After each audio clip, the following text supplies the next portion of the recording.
અલથાણ વિસ્તારમાં આવેલ સિવિલ રેસિડેન્સીની દિવાલ અચાનક ધરાશાયી થવાની ઘટના સામે આવી છે। રાજલક્ષ્મી ગ્રુપના વિવાન પ્રોજેક્ટનું કામ ચાલુ હતું તે દરમિયાન આ અકસ્માત બન્યો હોવાનું જાણવા મળ્યું છે। અલથાણ વિસ્તારમાં આવેલ સિવિલ રેસિડેન્સીની દિવાલ અચાનક ધરાશાયી થવાની ઘટના સામે આવી છે। દિવાલ ધરાશાયી થતા નજીક પાર્ક કરેલી અન્ય ગાડીઓ પણ ખાડામાં પડી ગઈ હતી। આ ઘટનાની જાણ થતાં તાત્કાલિક પોલીસ અને ફાયરની વિભાગની ટીમ ઘટના સ્થળે પહોંચી ગઈ હતી અને સ્થિતિ પર કાબુ મેળવ્યો હતો। આ ઘટનાને પગલે સિવિલ રેસિડેન્સીના રહીશોમાં ભયનો માહોલ છવાઈ ગયો છે। જે અતિરિક્ત 11:30 વાગ્યાની રાત્રિ દરમિયાન જે ઘટના અહીંયા બની એના અનુસંધાને પોલીસ ડિપાર્ટમેન્ટ તો હાજર થઈ ગયો અમારા કોલ કરવા પ્રમાણે। હજી સુધી એસએમસીના કોઈ અધિકારી નથી આવ્યા, હજી સુધી કોઈ રઘુવીર બિલ્ડરનો કોઈ અધિકારી નથી આવ્યો નથી કે આ જગ્યાનો કોઈ બિલ્ડર કે એના કોઈ એન્જિનિયરો અહીંયા આવ્યા તો અમે કોને માહિતી અમે પ્રદાન કરીએ। અમે સોસાયટીવાળા આજે 400 માણસો અહીંયા 1500 માણસો નીચે હાજર છે અમારી સોસાયટીના નીચે અને જે જમીન ધસી ગઈ અને 9:30ના રિક્ટર સ્કેલમાં જે કહેવાય એ પ્રમાણે ભૂકંપ જેવી પરિસ્થિતિ અમારા બિલ્ડિંગમાં સર્જાઈ અને અત્યારે તમે જોઈ શકો છો અહીંયા સાહેબ, અહીંયા કેમેરામેન પ્લીઝ, અહીંયા જે 100 મીટરના અંતરમાં મારા બિલ્ડિંગના ટાવરના આગળમાં 25 મીટરના સૂક્ષ્મ અંતરમાં જે 100 મીટર જે ખોદાઈ કરી છે એના માટે જવાબદાર કોણ છે?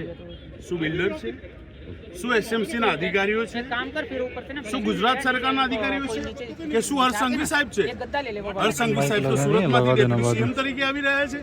તો હરસંઘવી સાહેબ તમને ખાસ અહીંયા આમંત્રણ અમે આપીએ છીએ સિવિલ રેસિડેન્સી પરિવારના વ્યક્તિઓ કે અહીંયા આવી નજર સમક્ષ આ ઘટનાનું તાત્કાલિક નિવારણ લાવો, કારણ કે મારા અહીંયા એ ટાવર સાહેબ શ્રી કેમેરામેન એ ટાવર અહીંયા છે જ્યાં આગળ 52 ફ્લેટ આવેલા છે 13 માળમાં, એની બાજુમાં ઈ ટાવર છે ત્યાં આગળ 52 ફ્લેટ, એફ ટાવર અને આગળ જી tower.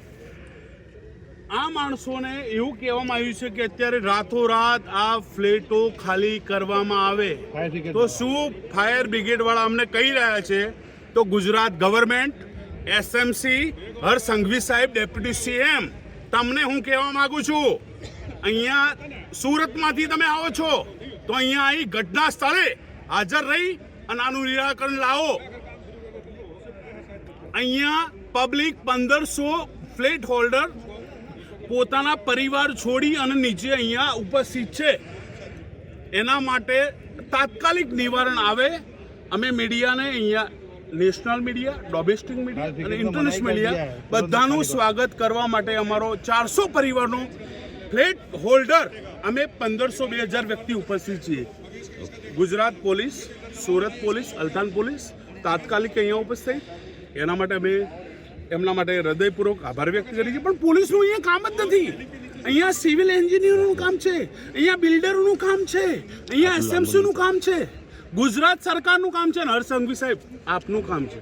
So come here. Bureau report Janadesh news Surat.